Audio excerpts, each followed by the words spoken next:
Halo guys, kembali lagi bersama Mimin di channel Neofilm. Bagaimana kabar kalian semua di akhir pekan ini? Semoga masih pada sehat ya.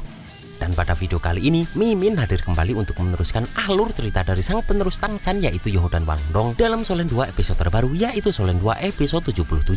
Yang mana pada Solen 2 episode 77 ini menceritakan Yoho dan Wang Dong bersama Sekte Tang yang akhirnya masuk ke dalam babak round robin. Dan mereka akan berada dalam satu grup dengan tim Akademi Shrek serta Akademi Ryu yang mana akan terjadi pertempuran sengit antara Sekte Tang dengan Akademi Ryu. Dan seperti apa alur cerita selengkapnya, jangan lupa pencet tombol like dulu jika kalian suka. Dan kita langsung saja masuk ke alur ceritanya.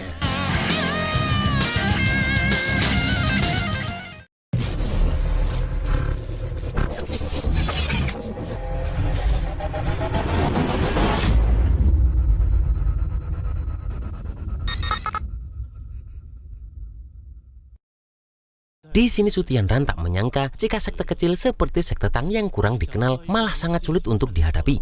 Dan di sini Sutianran mengancam akan menghabisi para prajurit yang ditangkap jika mereka mengatakan apa yang seharusnya tak mereka katakan kepada aliansi siswi. Namun prajurit ini berkata jika orang-orang mereka sudah tahu apa yang harus mereka lakukan. Karena orang-orang yang ditangkap kemarin pun akan menghabisi diri mereka sendiri agar aman dari pertanyaan para prajurit aliansi siswi ini. Dan benar saja saat mereka memeriksanya, orang-orang ini sudah tak bernyawa.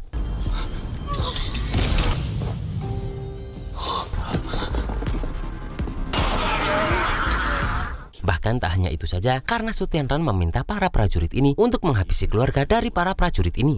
Kemudian Juji mengatakan kepada Sutianran, meski operasi kali ini adalah sebuah uji investigasi, namun hal ini juga mengungkapkan kekuatan cadangan yang menakjubkan dari setiap sekte dan akademi besar. Dan jika mereka mengirim lebih banyak pasukan elit, Juji pun takut ini akan mencolok dan mempengaruhi rencana besar Sutianran. Sutianran pun tampak membenarkan hal tersebut karena Sekte Tang yang kecil pun dipenuhi dengan bakat terpendam. Dan karena hal itulah mereka harus lebih berhati-hati. Sementara di tempat lain, Saito merasa bahwa orang yang mengirim para pembunuh kemarin adalah Kekaisaran Ryu.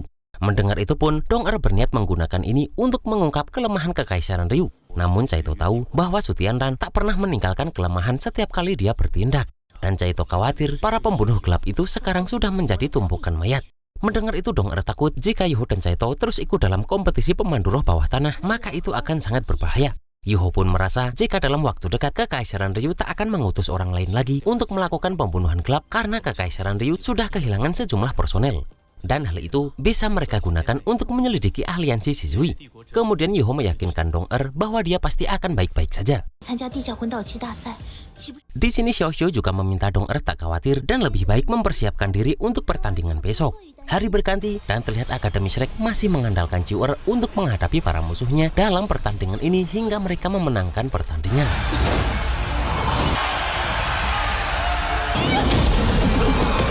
Sedangkan dari Akademi Kekaisaran Ryu masih terus mengandalkan Meng Hongzhen.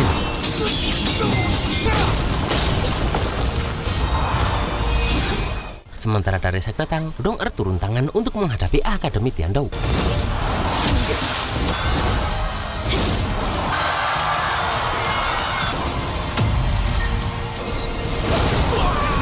Dan setelah menang pun, giliran Xiaoxiu yang turun bertanding untuk menghadapi musuh selanjutnya.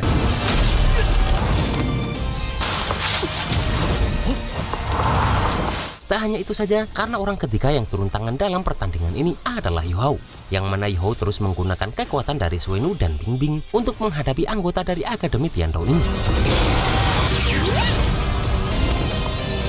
Bahkan di sini, Yoho terus mengeluarkan kekuatan besarnya untuk bisa mengalahkan musuhnya itu.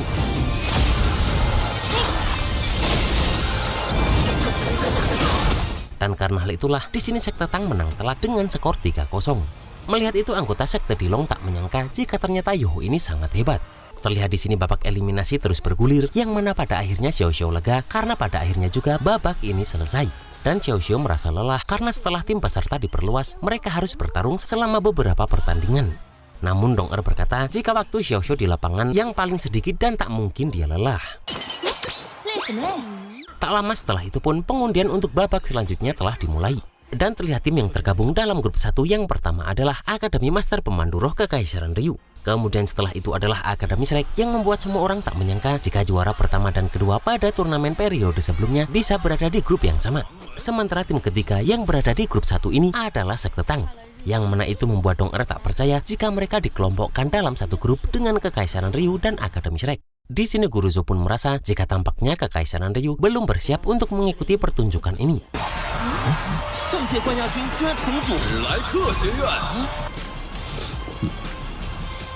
Sementara tim Akademi Xingluo merasa jika ini adalah pertandingan yang menarik karena tim Ryu dan tim Shrek adalah pesaing yang diunggulkan dalam kejuaraan ini. Namun Putri Jeju mengakui jika Sekte Tang adalah tim yang mematikan. Begitu juga dengan tim lain yang mengakui kengerian Sekte Tang ini. Sementara Caito merasa jika di antara 3 tim akan ada salah satu yang tereliminasi. Karena dalam babak round robin hanya ada 2 tim dari setiap grup yang akan lolos ke babak selanjutnya. Dan Jiang Nanan tahu jika sebagai tuan rumah Kekaisaran Ryu mempunyai kemampuan penuh untuk memanipulasi pengaturan turnamen. Yang mana Kekaisaran Ryu pasti berpikir jika mereka akan bisa mengamankan salah satu kuota pemenang ke babak selanjutnya. Dan mereka hanya ingin Sekte Tang dan tim Shrek bertarung satu sama lain. Namun menurut Yoho, mungkin ini bukanlah hal yang buruk bagi mereka. Dan Yoho meminta untuk mendiskusikannya setelah kembali ke hotel. Tak lama kemudian pun turnamen babak round robin sudah dimulai. Dan terlihat wasit membangkitkan semangat para penonton untuk menyambut babak yang baru ini. Yang mana kali ini akan langsung mempertemukan tim Akademi Ryu melawan tim Sekte Tang. Terlihat semua orang sangat bersemangat setelah melihat kedua tim ini sudah berada di atas arena.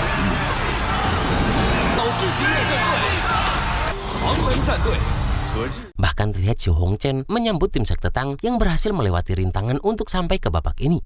Namun sambutan itu dibarengi dengan sedikit nada ejekan.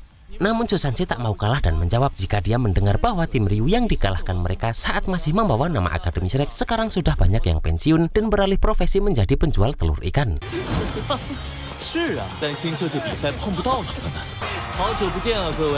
Di sini pun pertarungan pertama babak round robin ini, Dong Er akan turun tangan pertama untuk menghadapi Xixing dari Akademi Ryu.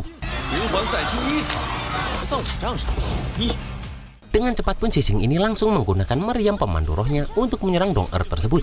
Namun dengan sangat gesitnya, Putri Tangshan ini mampu menghindari setiap serangan dari Xixing tersebut.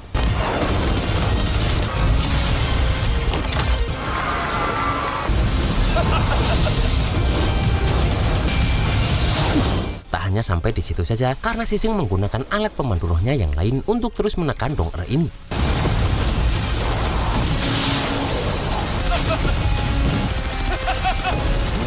Melihat Dong Er mendekat pun, Xixing ini langsung mengeluarkan perisai pelindung pemandu rohnya. Dan Dong Er melakukan itu sesuai arahan Yoho karena aturan kompetisi terbaru untuk turnamen kali ini adalah kedua belah pihak harus melaporkan daftar 7 peserta sebelum pertandingan dan tak bisa melakukan pergantian pemain. Dan di sini Dong Er langsung menggunakan tebasan Dewi Kupu-Kupu untuk meledakkan peluru itu ke tubuh Xixing sendiri. Karena itu adalah arahan Yoho agar mereka menghancurkan kekuatan tempur lawan di pertandingan individu. Terlihat pada pertarungan individu pertama ini dimenangkan oleh Dong Er.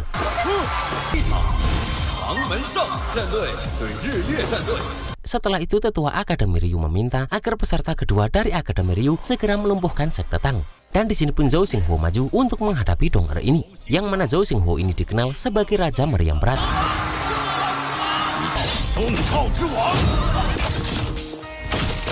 Zhou Xinghuo pun meminta Dong Er mengaku kalah agar wajah cantiknya itu tak terluka. Dan terlihat jika Zhou Xinghuo ini langsung menembakkan meriam beratnya tersebut yang memiliki begitu banyak mata senapan. Di sini pun Dong Er harus bersusah payah untuk menghindari serangan Zhou Xinghuo yang sangat bertubi-tubi tersebut.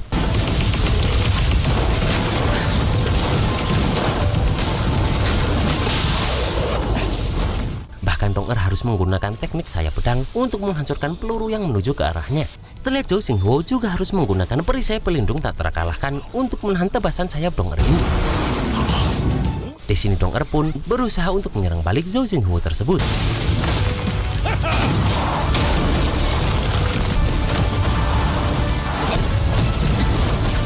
Namun Zhou Xinghuo langsung menggunakan peledak gelombang guncangan level 6 yang mana sebenarnya itu sangat beresiko bagi Zhou Xinghuo sendiri.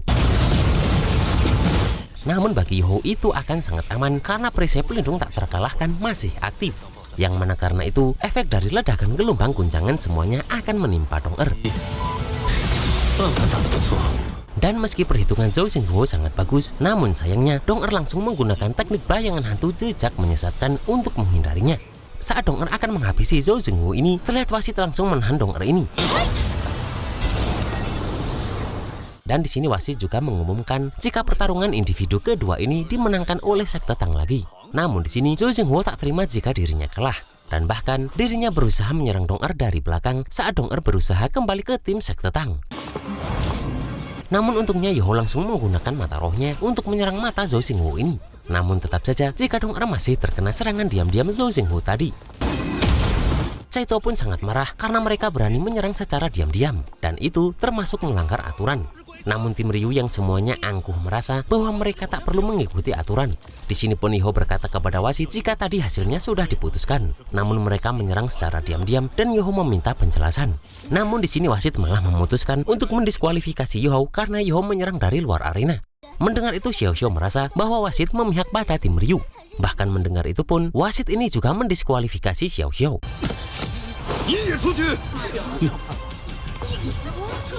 Lihat para penonton pun juga merasa jika semua keputusan ini tak adil sedikit pun.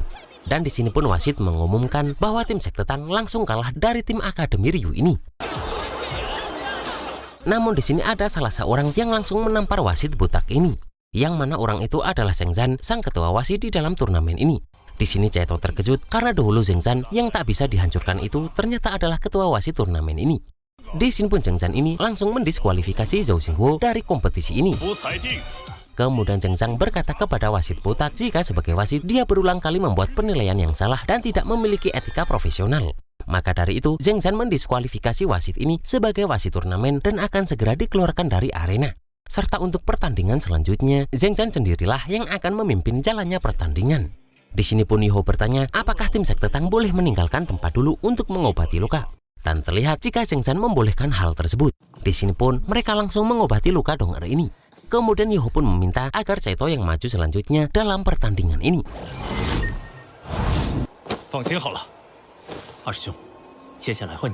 Di sini terlihat wajah kebencian Caito kepada orang-orang Akademi Ryu. Dan tak lama setelah itu pun wasit langsung memulai pertarungan ini. Di sini terlihat Caito langsung menggunakan meriam pemandu rohnya saat peserta tim Ryu menyerang lebih dulu. Dan terlihat di sini pertarungan antar alat pemandu roh yang kuat pun terjadi. Pemuda itu pun dikejutkan dan tak percaya jika ternyata Caito ini bisa menggunakan senjata pemandu roh level 7. Namun di sini Caito ingin melihat berapa banyak perisai tak terkalahkan yang dibutuhkan untuk bertahan melawan kekuatan meriam penusuk level 7-nya ini. Dengan cepat mereka berdua langsung menembakkan senjata mereka masing-masing. Bahkan pemuda ini harus menggunakan perisai tak terkalahkan lagi untuk menghadapi senjata milik Caito ini. Namun senjata pemandu roh Caito yang lebih kuat akhirnya mampu menembus perisai tak terkalahkan tersebut. Dan karena itu, di putaran ketiga kompetisi individu ini, sekte Tang kembali menang. Di sini penonton kembali bersemangat melihat Xiao Hongchen yang maju untuk selanjutnya. Dan terlihat jika Xiao Hongchen langsung menunjuk Yoho untuk melawan dirinya yang selanjutnya.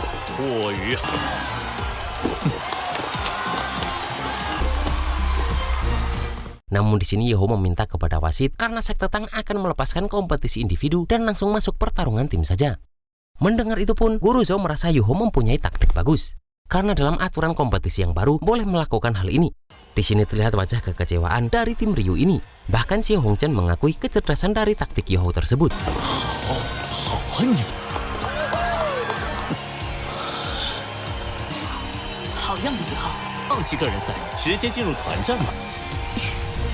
Hongchen pun terus melihat ke setiap sudut di tribun penonton yang mempunyai jumlah sangat banyak tersebut. Yang mana Xiao Hongchen tambah kesal melihat antusias para penonton yang seperti berharap banyak kepadanya. Namun seketika penonton dibuat terkejut karena Xiao Hongchen balik badan. Jing Hongchen pun sadar jika dalam kompetisi individu, sekte Tang secara berturut-turut sudah memberikan pukulan telak kepada 3 anggota Akademi Master Pemandu Roh Kekaisaran Ryu. Dan Jing Hongchen yakin jika dalam pertarungan tim 4 melawan 7, Akademi Ryu sudah tak akan mempunyai peluang untuk menang. Di sini pun sambil memperlihatkan wajah kekecewaan, Xiao Hongchen mengakui kekalahan tim Ryu dalam pertandingan ini. Dan karena tim Akademi Ryu menyerah pada pertandingan ini, maka sekte Tang keluar sebagai pemenang dengan skor telak pada babak ini. Malam pun tiba dan Yoho serta Caito kembali mengikuti kompetisi Master Pemandu Roh Bawah Tanah. Sambil bertanding pun di sini Caito masih terkesan dengan taktik cerdas Yoho pada pertandingan siang tadi. Karena si Hongchen yang terkenal sombong itu bisa menyerah begitu saja. Yoho pun tahu jika pola pikir si Hongchen sudah berkembang pesat dibandingkan dengan kompetisi sebelumnya. Dan Yoho meminta Caito tak berpuas diri karena masih banyak tim kuat di depan mereka. Tak lama setelah itu, babak kedua kompetisi pemandu roh telah selesai dan langsung muncul nomor pemenang babak ini. Yang mana itu adalah nomor 88 milik Yoho, 66 milik Caito, serta nomor 48, 96, 98, dan nomor 33. Setelah itu terlihat Chen An memberikan sebuah hadiah yang menandakan Yoho naik level.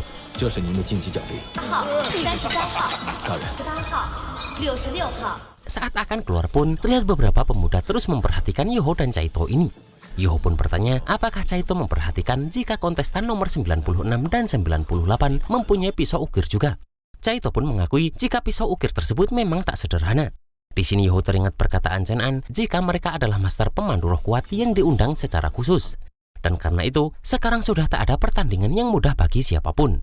Dan Yoho ingin tahu apa yang sudah dipersiapkan Kekaisaran Ryu untuk sekte Tang ini.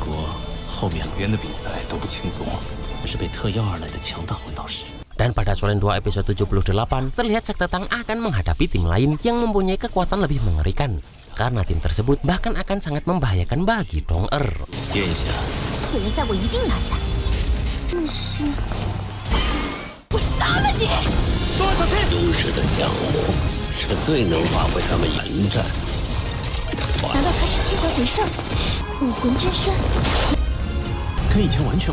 Dan itulah guys alur cerita Solen 2 episode 77 ini. Lagi-lagi Yoho ya kan, meski hanya di kursi roda, namun taktiknya sangat mengesankan hingga tim Ryu dengan mudah menyerah begitu saja. Dan bagaimanakah pertarungan sekte Tang di dalam kompetisi selanjutnya? Kita tunggu saja dalam Solen 2 episode 78. Akhir kata, hati-hati bagi yang mau malam mingguan karena besok sudah bulan Desember. Dan see you next episode.